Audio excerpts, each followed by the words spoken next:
Hi class, today I'll be talking about Edwin G. Boring. I Google searched his name and found some interesting information related to his contributions towards the history of psychology from the New World Encyclopedia.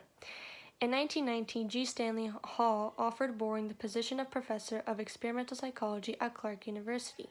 3 years into Clark, Boring was invited to Harvard University. He taught at Harvard from 1922 until his retirement in 1957.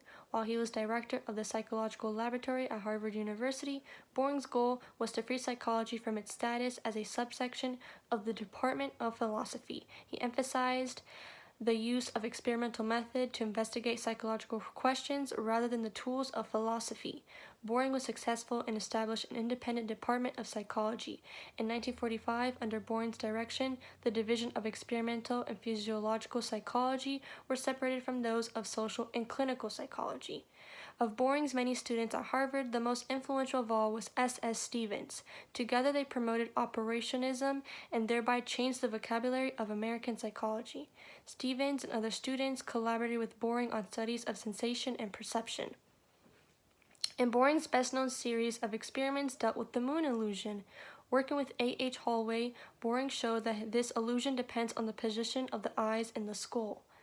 Boring's heavy administrative responsibility left him little time for experimental work. However, he managed to write a summary of this field, which was The Sensation and Perception in the History of Experimental Psychology, which was published in 1942. Boring's work on the nature of scientific activity was wide-ranging. It included papers with Alice Bryant on the status and career difficulties of women in psychology. These papers were published in the 1940s. It was Boring who introduced psychologists to Gertz and Herder's concept of Zeitgeist and used it as an organizing theme for his discussions of creativity, great man approaches to history, scientific change, and historiography.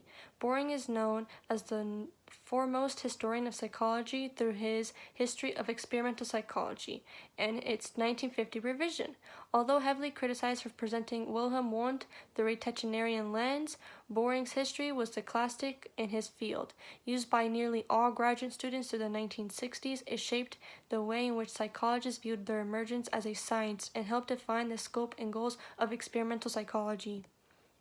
In addition to this text, Boring published on the history of psychology throughout his career. Many of these widely read papers dealt with the psychology of science, with social and cultural factors and scientific development, with the history of method, and with problems of scientific communication.